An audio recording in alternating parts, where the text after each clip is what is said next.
Robert Bolick. Nakadaupang palad ang NBA legend at Hall of Famer na si Dirk Nowitzki.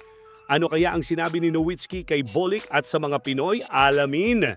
Samantala, umakyat na sa indefinite ban at multa na 100,000 piso ang hatol kay Arwin Santos matapos niya masapak si Bringas sa mainit na tagpo sa MPBL. Tama lang ba ang hatol sa kanya? Pero bago yan, like and subscribe lang mga idol para sa latest basketball news and highlights. Hindi na napigilang magkwento ni NLEX Road Warriors star Robert Bolick matapos niyang makadaupang palad ang NBA Hall of Famer at Dallas Mavericks legend na si Dirk Nowitzki nang makatabi niya ito sa kanyang flight sa US. Kasalukuyan ngang nasa US si Bolick para sa kanyang tatay na namatay nang maswerte naman niyang makatabi sa upuan si Nowitzki. Sa kwento ni Bolick sa spin, sabi niya, may plano pa rin ang Panginoon sa dami-dami ng katabi, ako pa. Kwento pa ni Bolick, nakita na daw niya sa lobby na same flight sila ni Dirk pero hindi daw niya inaakalang siya mismo ang makakatabi niya sa flight. Ito ang sinabi ni Bolick. Nakita ko na siya, walang nagpapapicture. Nasa Dallas kami, wala man lang lumalapit sa kanya tapos parang stalker ako. Vini-videohan ko. Sabi ko sa asawa ko, sana makatabi ko to. Nagulat ako pagpasok ko, nandoon siya sa upuan ko. Pero ang hindi daw niya malilimutan sa napakagandang experience na yon sa isang NBA legend ay tinanong siya nito kung ano ang trabaho niya. At sinabi ni Bolick na isa siyang pro basketball player dito sa Pinas at naglalaro siya sa PBA.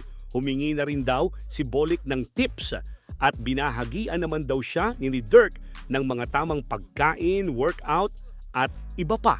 May mga detalye pang ayaw ibigay si Bolick sa pag-uusap nila ni Dirk Nowitzki dahil marami daw ang nagtatanong.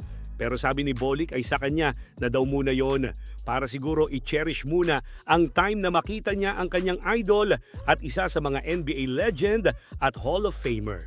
Samantala, umakyat na sa indefinite ban at multa na 100,000 piso ang kaso ni Arwin Santos matapos ang mainit na tagpo nila ni Tonton Bringas sa playoffs ng MPBL. Yan nga ay matapos masapak ni Arwin si Bringas na sa isang napakainit na laban ng Basilan Star Horse at Jensen Warriors kung saan tinawagan nga ng unsportsmanlike foul etong si Arwin.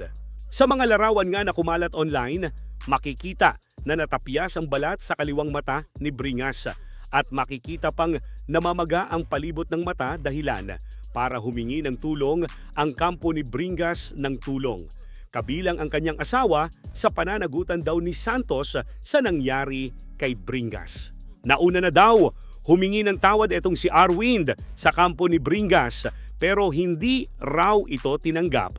At sinabing kausapin daw ni Arwin ang lawyer nito. Sa tingin nyo mga idol, kanino ka papabor sa sitwasyon na to? Kay Arwin ba na gumanti lang sa napaka-pisikal na si Bringas o kay Bringas na nadali ng suntok ni Spider-Man?